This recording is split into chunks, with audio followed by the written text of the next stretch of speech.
Assalamualaikum warahmatullahi wabarakatuh. Perkenalkan, nama saya Sukma. Saya dari kelas 2D Pendidikan Jasmani NPM 192191124. Pada kesempatan kali ini, saya di sini akan menjelaskan materi tentang hakikat belajar gerak. Hakikat belajar gerak terbagi menjadi 3 bagian. Yang pertama ada pengertian belajar gerak, yang kedua yaitu bentuk konsep gerak, dan yang ketiga yaitu ranah gerak. Baik, langsung saja kita membahas materinya. Yang pertama yaitu pengertian belajar gerak. Pengertian belajar gerak tidak terlepas dari pengertian belajar pada umumnya, tetapi dalam belajar gerak mengandung karakteristik tertentu. Karakteristik tersebut berhubungan dengan domain tujuan belajar yang menjadi sasarannya, yaitu menyangkut penguasaan keterampilan dan gerak tubuh. Belajar gerak adalah mempelajari pola-pola gerak keterampilan tubuh. Proses belajarnya melalui pengamatan dan mempraktekkan pola-pola gerak yang dipelajari. Intensitas keterlibatan unsur domain psikomotor yang berarti juga domain fisik. Hasil akhir dari belajar gerak berupa kemampuan melakukan pola-pola gerak keterampilan tubuh. Di dalam belajar gerak bukan berarti domain kognitif dan domain afektif tidak terlibat di dalamnya. Semua unsur individu terlibat di dalam belajar gerak, hanya saja intensitas keterlibatannya berbeda-beda.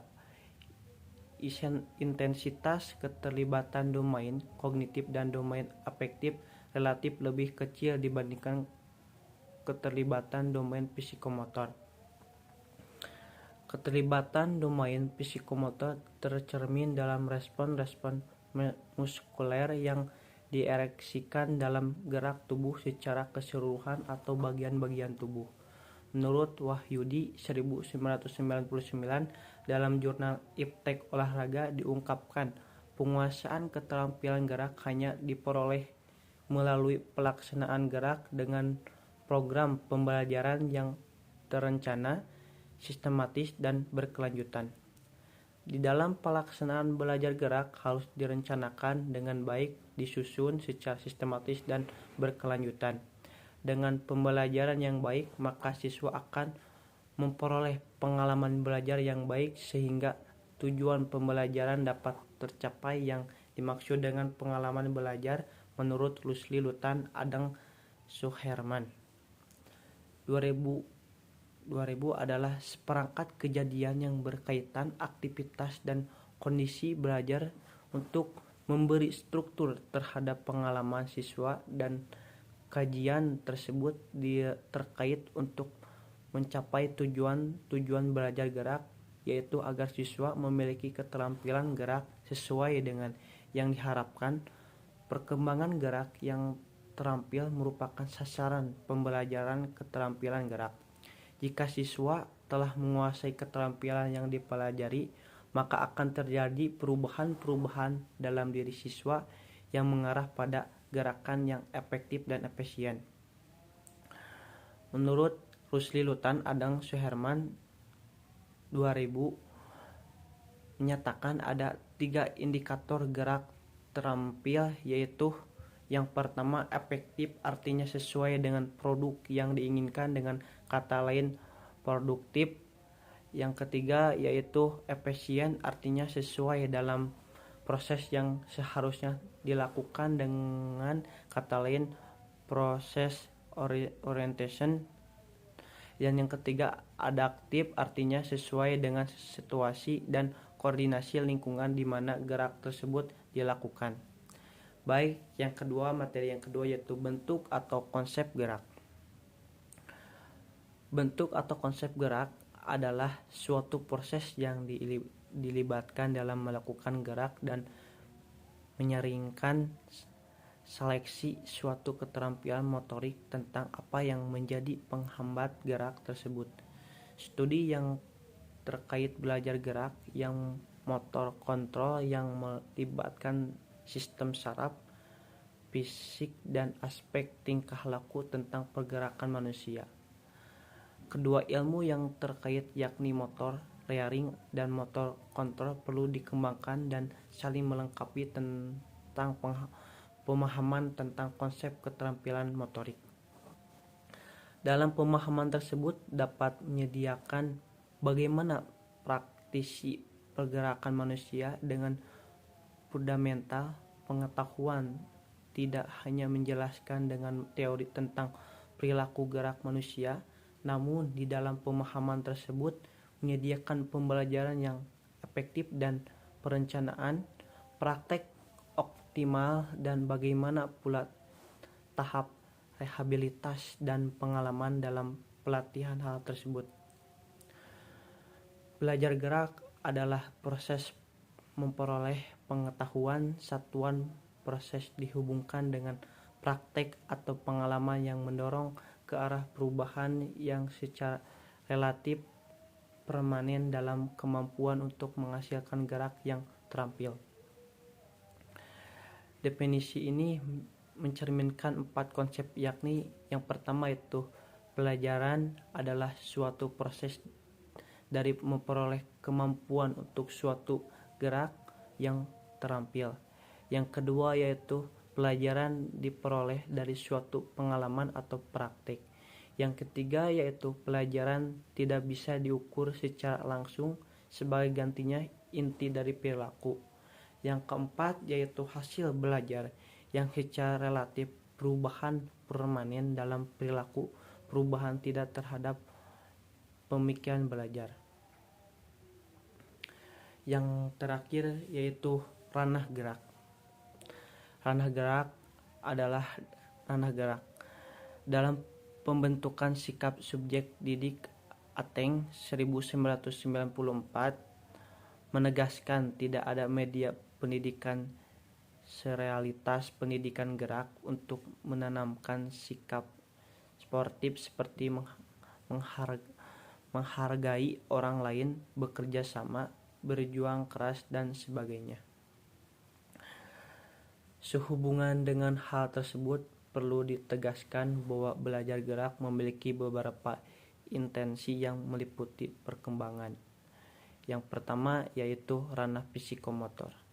Ranah psikomotor merupakan ranah yang berkaitan dengan keterampilan skill atau kemampuan bertindak setelah seseorang menerima pengalaman belajar tertentu. Hasil belajar psikomotor ini sebenarnya merupakan kelanjutan dari hasil belajar kognitif memahami sesuatu, dan hasil belajar afektif yang harus tampak dalam bentuk kecenderungan berperilaku. Ranah psikomotor adalah hubungan dengan aktivitas fisik, misalnya lari, melompat, melukis, menari, memukul, dan sebagainya. Yang kedua yaitu ranah kognitif. Ranah kognitif adalah ranah yang mencakup kegiatan mental atau otak.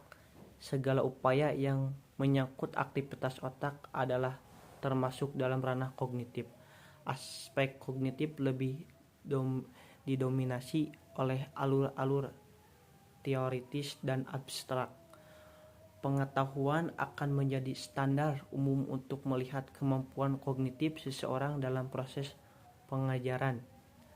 Tujuan aspek kognitif berorientasi pada kemampuan berpikir yang mencakup kemampuan intelektual yang lebih sederhana, yaitu mengingat, sebagai pada kemampuan memecahkan masalah yang menurut siswa untuk menghubungkan dan mengembangkan beberapa ide, gagasan, metode, atau prosedur yang dipelajari untuk memecahkan masalah tersebut. Dengan demikian, aspek kognitif adalah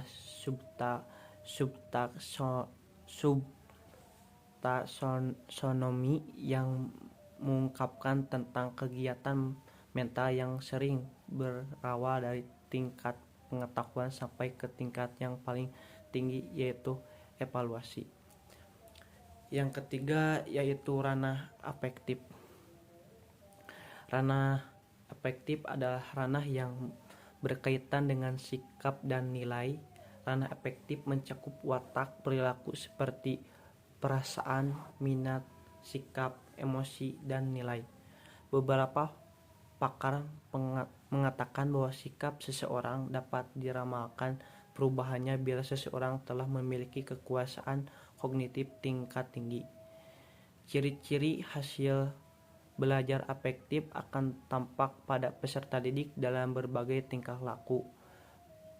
Domain afektif mencakup sifat-sifat psikologis yang menjadi unsur kepribadian yang kokoh, tidak hanya tentang sikap sebagai kesiapan berbuat yang perlu dikembangkan, tetapi yang lebih penting adalah konsep dari dan komponen kepribadian lainnya, seperti inteligensi, emosional, dan watak.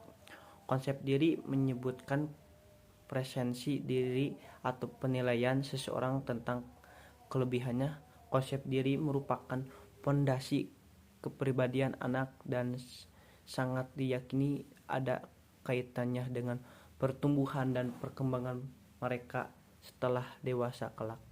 Jadi implikasi penting pendidikan jasmani. Jadi implikasi penting dari pendidikan jasmani adalah untuk mengatasi kepentingan sosial seperti pengakuan dan penerimaan peraturan dan norma-norma bersama, belajar bersama, menerima pimpinan, mengembangkan perasaan kemasyarakatan dan pengakuan terhadap orang lain sebagai pribadi, belajar bertanggung jawab terhadap yang lain,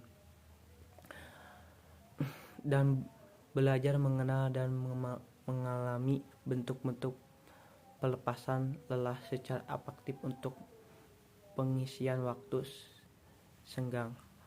Hal-hal di atas secara multilateral dapat dikembangkan melalui program pembelajaran gerak yang efektif. Dengan demikian dapat dikatakan bahwa dalam situasi pembelajaran gerak tidak hanya dikembangkan keterampilan gerak, melainkan dengan segera dapat dikembangkan pula faktor-faktor lain yang menjadi komponen dalam perkembangan totalitas anak.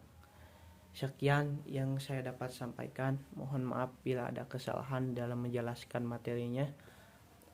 Terima kasih. Wabillahi taufiq wal hidayah. Wassalamualaikum warahmatullahi wabarakatuh.